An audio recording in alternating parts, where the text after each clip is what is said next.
Now it's time for us for a review of what's making the headlines in the papers this morning with ever consistent Africa's O01, Dr. Constance Ikoku. Good morning, Dr. Constance. Good morning, Benga. Good morning, Yolanda. Good morning, 001 of Africa. Oh my God. I have to find a name for you, Yolanda. Not me too. You need one.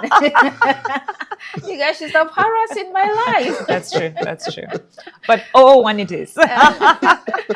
Anyway, how are you doing this morning? Good, thanks. Oh, the week is coming to an end. To peep into what you have in the office. I know. Benga is always eager to get out of the studio. Absolutely. I've noticed that too. That putting me on the spot. Yeah, you should be put on the spot. For once. Yeah. For once, yes. Thank you. Thank you for backing me, Yolanda, for once. All right. If you're just joining us this morning, hello there and welcome to the program. We'll be looking at the stories that are shaping the agenda for you in the paper review, kicking off with this day newspaper. Newspapers are widely covering contentious budget presentations and revenue shortfall, political sanctions from the U.S., energy stories, food security, the fight against terror, and more. This day has gone with a top energy piece. Dangote Refinery hit 650,000 barrels per day as CDU PMS units reach full capacity. On the political front, New Nigeria People's Party expresses shock over U.S. proposed visa ban, asset seizure against Kwankwaso and others. And as CBN opens official forex market to BDCs, dollar crashes to 1,348 naira per dollar. Daily Independent raises concern expressed by legal experts about structural cracks ahead of 2027 elections. It further raises worry about post-harvest conditions for farmers, a trend that could jeopardize farmers' incomes and threaten food security. And then delay in defense budget may impede fight against terror, according to Senate. NAFDAC says no government order to suspend sachet alcohol crackdown. And NLNG, energy sector must be de-risked to attract investors. New Telegraph turns attention to bill introduced by U.S. lawmakers to sanction ex-Governor Kwankwaso, Mieti Allah, and Fulani militia. Deputy whips in a whir of words over Omahi's budget defense as minister threatens to resign is found wanting. And to politics 2027, why I may be arrested anytime, according to El Rufai. On elections, INEC tells Nigerians that it will use FCT, Ekiti, and Osun gubernatorial elections to prepare for 2027. Cross-border fraud scandal, U.S. official faces 100 years for helping Nigerian fraudsters launder millions. Vanguard reports a different take on the sachet alcohol ban by NAFDAC. This report says that the federal government has ordered a ban of the enforcement. Senate demands full implementation of defense budget, and Makoko demolitions, fate of 1,000 school children hangs in the balance. Daily Sun quotes the Arewa Consultative Forum as saying that the North is under siege. African families across Nigeria, Ghana, Kenya, and Uganda are on ventilators as economic crunch worsens, according to a report. Dixon urges Harmonization Committee to adopt REP's version of Electoral Amendment Act. Moving on to the international headlines, let's start with the Daily Telegraph. Across the front pages today, political scrutiny of leadership and internal party culture at the heart of UK politics is top news. Immigration remains a flashpoint topic in public and political debate, and economic concerns involving financial markets and public sector makes it to the headlines today as well. In the Daily Telegraph, Chancellor Rachel Reeves signals willingness for deeper cooperation with the EU, including possible sector-specific trade and economic alignment, a shift that unsettles Brexit supporters and reflects ongoing debate over the UK's post-Brexit economic direction. Daily Express, Manchester United co-owner Sir Jim Ratcliffe is quoted as saying that high migration and welfare costs are putting pressure on public services. He actually calls it a colonization of Britain by migrants. The paper uses this to call for net migration cuts and benefit tightening. In Daily Mirror and Daily Star, Ratcliffe faces intense backlash for that statement. Prime Minister Sir Keir Starmer has urged him to apologize, and critics highlight the perceived hypocrisy of his Monaco tax residency while weighing in on UK politics. The Times goes with fresh pressure on Starmer as questions mount over vetting a peerage nominee, his former communications chief, Matthew Doyle, who previously defended a convicted abuser. In newspaper, Andrew faces inquiry over Epstein links. A Daily Mail front page homes in on that Labour dispute as senior women MPs are furious over the second scandal involving peerage appointment of Matthew Doyle. The Guardian writes that female Labour MPs are urging Starmer to appoint a woman to a senior role to counter what they describe as a boys' club culture after recent political scandal. In Financial Times, UK wealth managers share falling sharply after the launch of a US fintech's new AI planning tool that threatens traditional wealth advisory models. Now, let's see what these stories mean for everyday people home and abroad. Returning to this day newspaper. Dangote Refinery now hits 650,000 barrels per day as crude distillation unit and premium motor spirit units reach full capacity. A couple of months ago, that was last year, there was that report that they were aiming to reach this certain capacity. Slowly, steadily, but surely, Dangote Refinery is consolidating on initial investments with positive implications for Nigeria's energy security. Wenga. Yeah, when you look at the petroleum sector, the oil sector in Nigeria, Dangote Refinery coming on stream has been a game changer. Just a few weeks ago, we noticed that the federal government was supporting Dangote Refinery to augment the oil importation gap by 20%. So this is a welcome development, but we hope that the two pillars in the petroleum sector, that's the Nigerian Upstream Petroleum Regulatory Authority and the NMDPRA, would come together and will be able to create an enabling environment for even investors to thrive in this economy and to boost and to reverse years of decline in production capacity. The target is still 3 million barrels per day. We are still far, even from below the OPEC quotas of 1.5 million barrels per day. So I think that the Nigerian Upstream Petroleum Regulatory Commission has a lot to do in reversing this trend and to also make even the modular refineries to thrive in this value chain. And I think that if there is a strong institutional framework, we would have the desired result in the sector. Certainly, we want to have options, not just one person Indeed. in the market. That's also for reliability and in the interest of the country as a whole. Let's stay with this then. New Nigeria People's Party expresses shock over U.S. proposed visa ban, asserts Shiza against Kwankwaso. The party is responding to a bill titled Nigeria Religious Freedom and Accountability Act of 2026, introduced by Rep. Ryla Moore and co-sponsored by Rep. Chris Smith, aimed at addressing alleged religious persecution and mass killings of Christians, including a proposed terrorist designation for Fulani militias, namely Mieti Allah Cattle Breeders Association of Nigeria and Mieti Allah Kautal Hore, and sanctions on Kwankwaso and these groups.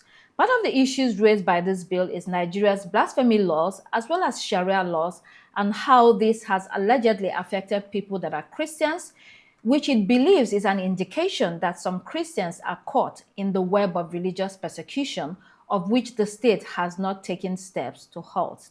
It's a long report, but this is a political thunderclap. Washington has dropped a label that once uttered follows a politician like a shadow.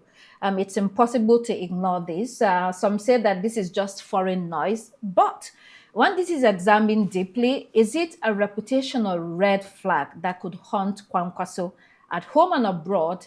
Yolanda, can he politically survive an international label tied to religious intolerance and persecution. Now, we recently actually discussed the barrage of complexities that Kwankwaso has been facing, especially with his party betrayals recently in the NNPP. Now we are seeing a further blow to his reputation as he faces these visa bans, assets being frozen over these allegations of religious freedom violations. Now, ever since the CPC designation on Nigeria that we saw last year, there's been international focus on the affairs of Nigeria and the people who make decisions, particularly in the area of religion.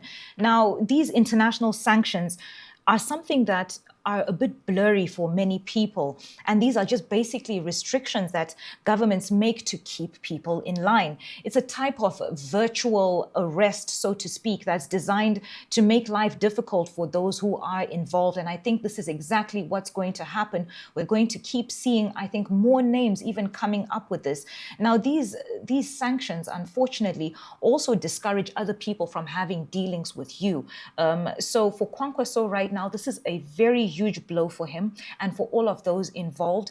The assets frozen, I don't know how far that goes, and as well as the visa bans, if that will actually have much of an impact on him. But surely, reputationally, this is not looking good for him. I think we need to be very cautious in looking at this developing story, because the proponents of the Nigeria's Religious Freedom and Accountability Act 2026, Railamo and Chris Smith, have not told us the source of their information. And most likely, my suspicion, I don't want to be speculative here, is that if they are relying on the Nigerian intelligence, and I also think that Senator Rabi Musa Kwankwaso, the leader of the NNPP, need to come out to also state his position on this, because this is a grievous offense that can ruin him totally. Because it's quite ironic that someone that has been able to wield such a strong fanatical devotion in Kano politics, he stands for the poor and all that, and he's been labeled all of a sudden when his governor in Kano State defected, and there seems to be a crack in the politics of the NNPP. And that is when this is coming up. So I would like to be sure that this is not part of the international dimension that could lead to some kind of political witch hunts. But when you get into the inside story of many of these northern communities, you will know that many of these leaders, to strengthen they have an assembly of followers that they could weaponize for their political advantage. And that is why we've been crying for state policing.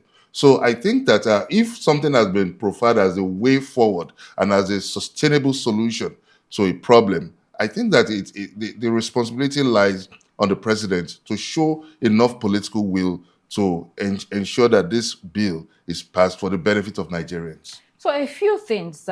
It's talking about Sharia law and blasphemy laws.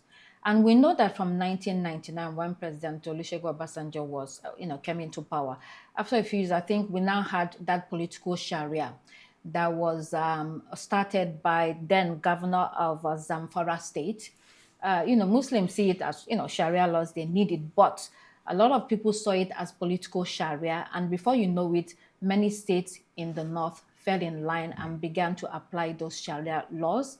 And those are the time, from that time, there were skirmishes between Christians and Muslims, some saying that they live in states where Sharia laws are laws and they are Christians and it should not apply to them, and the governor saying it does not apply to you. So when you talk about information, this has been happening for many years in Nigeria. So you do not need anybody to give you the information. It doesn't even need the Nigerian state to give them the information. It's out there for everyone to see. In addition to the fact that a lot of these people have gone to the US over the years to complain that they need help because this is what is happening at the state level, not even federal level. But we also remember that during Buhari's tenure, Miyetti Allah is not only Kwankwaso, it's talking about some Fulani groups. Yes. Miyetti Allah loomed large in the political landscape during Buhari. We remember that very, very well. Frequently, it was issuing combative statements that many Nigerians interpreted as threats that are tied to land ownership. We had all the crises of the land grazing, land ownership, with even President Buhari at the time saying, that we should give them land. You do not have to fight with them. Give them land if they need land.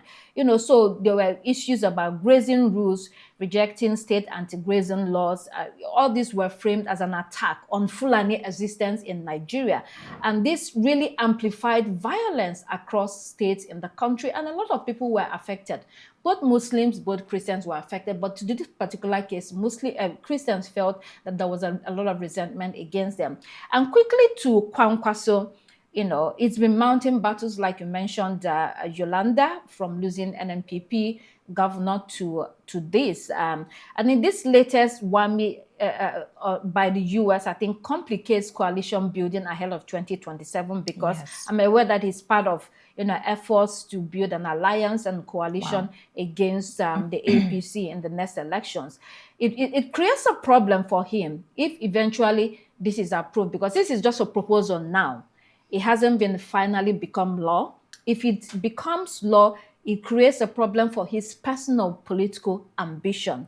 And it harms his rivals, a powerful tool to frame him as someone who is only a big weight in Kano and no longer a political unifier all over Nigeria. Before you can become a president in Nigeria or vice president in Nigeria, you have to be seen as someone who has national relevance and credibility. Exactly. So it is a problem in a way. Yeah, and I think that we should not ignore that essence of that Nigeria's Religious Freedom and Responsibility and Accountability Act being passed by the U.S. Congress, which emphasizes the need to investigate these claims. Yes. So we'll also need to wait for the outcome of this investigation.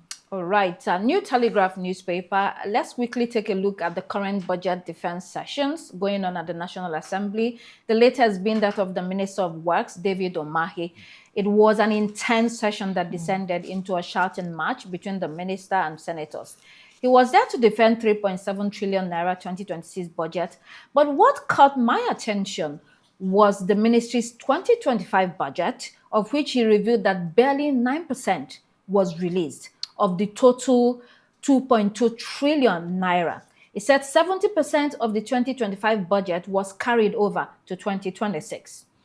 That's what he said. And 2.2 trillion is owed to contractors, and that's why we see all those protests by contractors at the National Assembly. Now, this relates to that similar defense a few days ago by the Minister of Health, Professor Ali Pate, who also said that very little was released to his ministry in 2025. Only 36 million naira of his 218 billion naira capital budget for 2025. I mean, at what point does this chronic underfunding turn budget execution into a credibility crisis? Because this is a crisis where budgets are announced for politics but quietly abandoned in practice. Yeah, what will have turned a very revealing session about the state of infrastructure from Nigeria's chief infrastructure officer was really mad by some shouting match. I wonder if they were trying to borrow a leaf from the Epstein case in the U.S. Congress. But apart from that, it's quite appalling that we have just about 200 billion, which marks 9-point-something% of the total 2025 budget that is being carried out now. He's proposing a 3.7 trillion naira budget.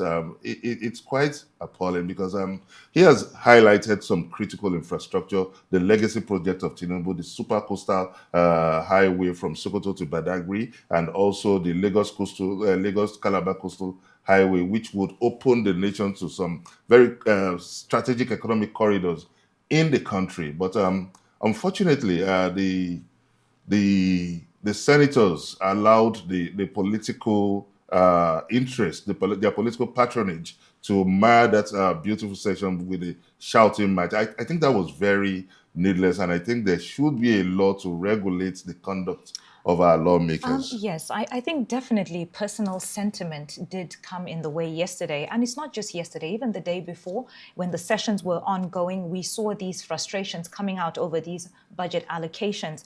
But just as you rightfully mentioned, the entire process of the discussion was overshadowed by all of this shouting, and important and pertinent questions were missed. Important dialogue was left out. I think one of the questions that came up that was asked asked was why a major project was taken from one contractor and given to another without proper justification.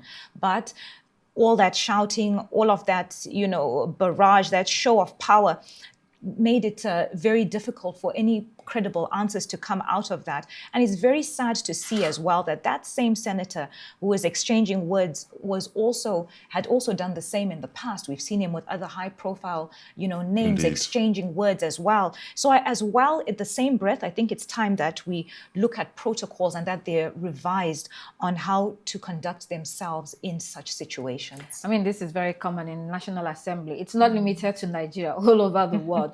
People lose their cool, not justifying it. It's not right, but people lose their cool during these sessions. And it's because most of the people involved, whether you're talking about the minister or the senators, a lot of people are involved in shenanigans. And so people lose their cool over it. But to the substance of the matter, pertinent questions, is this a cash flow problem or evidence that government keeps approving budgets it knows that it cannot fund? If ministries can't fund the budgets already approved, doesn't that mean the budget itself is a fiction? Are we playing around in this country? 70% of the 2025 budget of the ministry were carried over to the next year. That is a lot. This is the first time actually under an APC government that we're hearing this kind of thing. 70% is very high. Even under President Muhammadu Buhari, we didn't see this. So this disclosure shifts attention from policy design to governance and fiscal discipline, exposing how weak budget implementation, not lack of ideas, weak budget implementation continues to slow delivery of essential service for Nigerians, because this impacts Nigerians directly, whether we like it or not. So what happens after this? Yeah, we got a revelation yesterday after an interview with a top government official that said that I think initially the federal government was prioritizing our external debt and concentrating on reducing the nation's debt service. So, and as a result, really held on to the release of funds that would have, and that's why we see contractors crying out all the time. Across all the ministries, we saw contractors wailing over non-release of funds. Even some of these projects had been completed, and it's rather unfortunate. I think that was why the president had to do some internal restructuring within the finance ministry so that they can put someone who is more disposed to sustainable release of funds to address all these matters. Quickly, still on New Telegraph, 64% of prison inmates in Nigeria are awaiting trial. This was made known when the Controller General of the Nigeria Correctional Service was presenting the agency's 2025 budget performance and 2026 estimates. A lot coming out of these budget sessions. The total prison inmate is over 80,000. Out of that, 51,955 are awaiting trial. That is a huge number. I mean, justice delayed has become punishment itself. This is punishment, because a lot of them are there for very minor offenses. Thousands effectively serving sentences when they have not been convicted. And this goes way beyond overcrowded cells. It speaks to weak policing. It speaks to slow court processes. It speaks to missing legal aid, because some of them need aid. They cannot afford lawyers and they don't have it, so they are stuck there. And you have poor case management as well. So until the trials are able to move faster, and there are alternatives to detention inside prison, I think what we'll have is that a lot of poor people are stuck there, because these are not rich people that we're talking about. And Dr. Constance, this particular story hits very close to home for me, because I've worked extensively in the Nigerian prisons, and I have seen very clearly how flawed the system is. Prisoners await trial for long periods of times.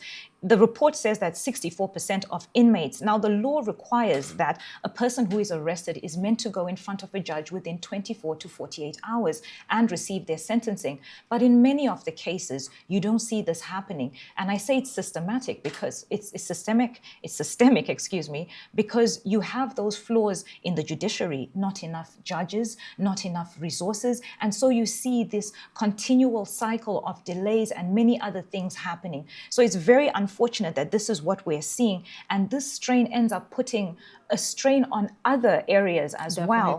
So it's quite unfortunate that we are seeing this. Oh, sorry, you wanted to say? Just round up so we can go to the international. So just to round up, I lost my train of Okay, thought. I but think just it's to all right. add to Go it, ahead. it's- Go Very ahead. quickly. Go ahead. It just Yeah. underscores absence of political will to drive the essence of that Correctional Service Act, which is meant to be a reformatory institution. And now there's absence of just like we said, Okay. the law states that detention should not be more than 48 hours. And now we can see what's happening. 64% of a total of about over 80,000 people terrible. in Okay. detention. It's terrible. And you wonder what kind of products you would be releasing from Absolutely. such an institution. Let's go to the international headlines. As I'll come back to you here, Yolanda. Zimbabwe cabinet approves plan to change the constitution to extend the president's tenure to 2030. The president is 83. Is meant to step down in 2028 after serving 2 5-year terms. Another provision will allow for the president to be elected by parliament rather than through a direct popular vote. Well, it seems that he has caught the bug of his African counterparts as well as his predecessor, Robert Mugabe, who mounted the saddle and never 37 wanted to years. step down. Yolanda, this is your very own president. You're from Zimbabwe. If term limits exist to stop leaders from clinging to power, isn't this president is it a proof that Zimbabwe's democracy is being sacrificed for personal ambition? And are Zimbabweans able to stand up to this? Allow her. So speak to your president. Yes. I will speak to my president. So just a very, very brief history. Zimbabwe gained its independence in 1980. And since that independence, we have had 3 substantial presidents: Cannon Banana, Robert Mugabe, that everyone knows, and now Emerson Mnangagwa. So now he has been in power since 2017 when Mugabe passed away. And that push is not really anything new in the region. If you will see, this is a phenomenon that we see across many countries in Central and Southern Africa. Mnangagwa's position as president now is not new because Mugabe was in power for 30 years as well. So him pushing for this amendment in the constitution is not very new. We have Rwanda, Uganda, the Democratic Republic of Congo, Burundi, Cote d'Ivoire, Guinea, Chad. All of these countries have had the same thing happen where they have these amendments to their constitution. So it's safe to say that this is a regional trend. But something else that is interesting to look at is that culture also plays an important part in it.